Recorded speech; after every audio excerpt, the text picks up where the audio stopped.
The woman gives a slight humph. But it would seem there is someone in this room, wouldn't it? Shall you be on your way then? Not just yet. Yeah, why is it so dark in here? To prevent any unwanted and embarrassing casualties. Now, what is it that you want? I want you to come into the light. Nay, and the addition of please will not serve to persuade me. Now, what do you want? Surely you did not come all this way to see me. I have another question then.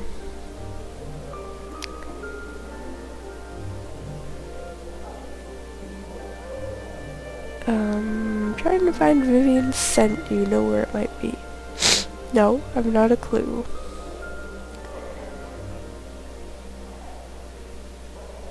Can you tell me about the silent prostitute? Yes, Echo. I knew another Echo once, though her name was written differently.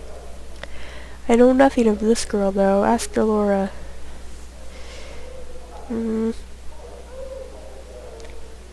Why do you remain behind the screen? It is your wish that I step away from this partition into some patch of light, speak to you face to face? Nay, I think not. Try to persuade her to come out. You have no such want. How do you know what I want? What do you look like? The darkness hides us both. Let's make it a game. I'm frightfully bored. Let me guess, are you a human male? I think so. You think so? How could it not know? I really have no idea. Truly, that's almost interesting. Describe yourself. Tall, muscular, and horribly scarred. I think she'd find that more interesting than handsome. Indeed? How are you so horribly scarred? Wait, never mind, I do not wish to know. Marissa describes herself as a shapely, pale-skinned, beautiful woman with a forked tongue, hair made up of writhing asps, and glowing eyes, which you assume she must be keeping shut. You sound very exotic looking. Updated my journal. Marissa laughs lightly. Oh, I am, and my merest glance turns living things to stone. From beings of flesh to statuary, with only the bat of an eyelash. Could you turn a limb into a statue? No, don't turn my limb into a statue. Kinda curious to ask, but I'm afraid she might do it.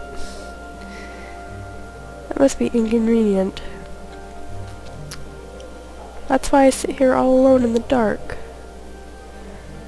If only I knew where my crimson veil had gone. Have you seen it? No. It aids me in communication, face-to-face communication. Of course she needs to hide her face. Just ask that.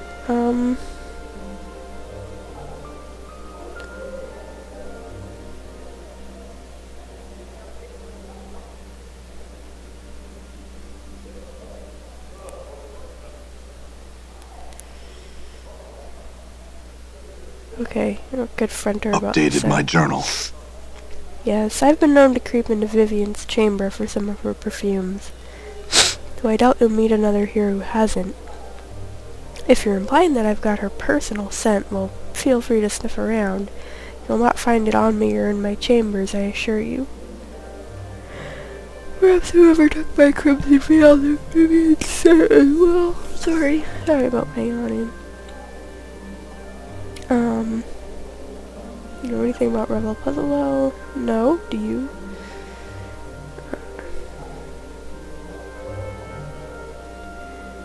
I'll go down the line of questioning about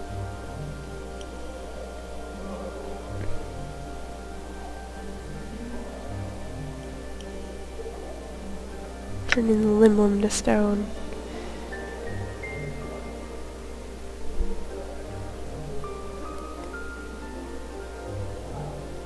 She's a fiend. I guess she's not really a fiend. She's something else.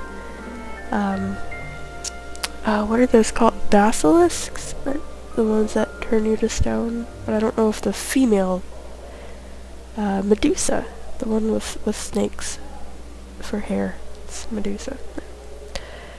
I suppose I could. Had you a limb and were I inclined to do so.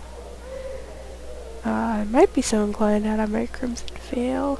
Okay, so we need to find her Crimson Veil. And obviously the scent is not here. Alright. I'm gone. Go back to Nenny, that's really the... Alright. only Done. lead we have.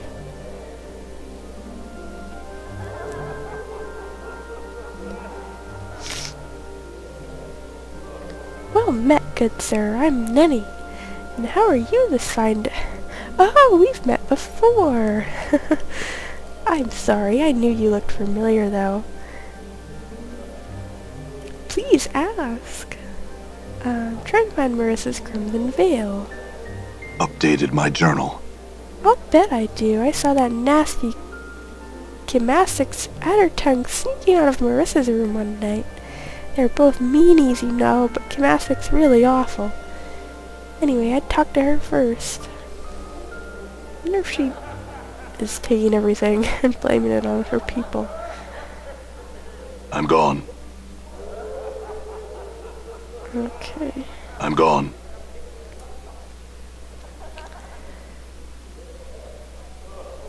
So there's a tiefling.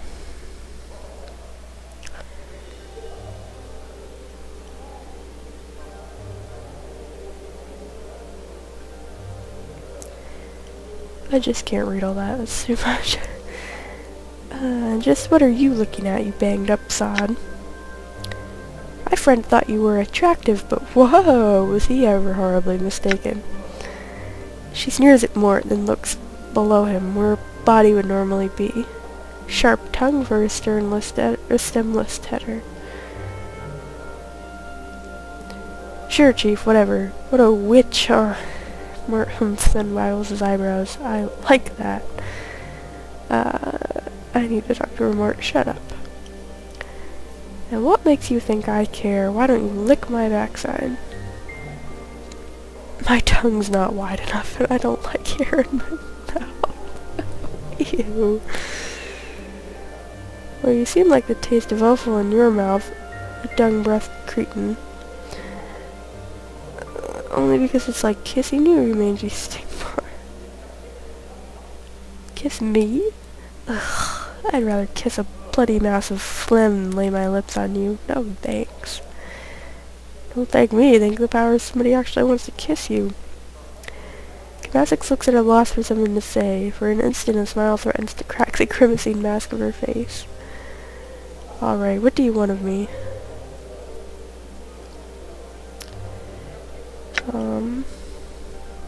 Trying to find Vivian's scent.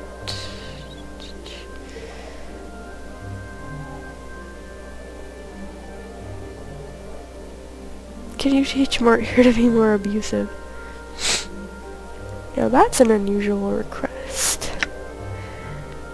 Hey, he seems pretty foul-mouthed already.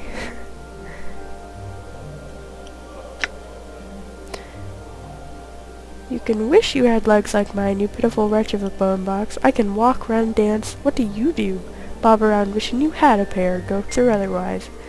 The two of them lay into one another, exchanging barbed, blistering insults and clashing with razor-edged tongues. At last the two stop their bickering and eerie silence settles over them as they eye one another hatefully. Finally the tiefling makes a grudging admission to Mort. You're not bad, really, not bad at all. Better than you, perhaps? Don't push it, Skull. New taunts, alright! I won't. I will admit I might have learned a thing or two, though.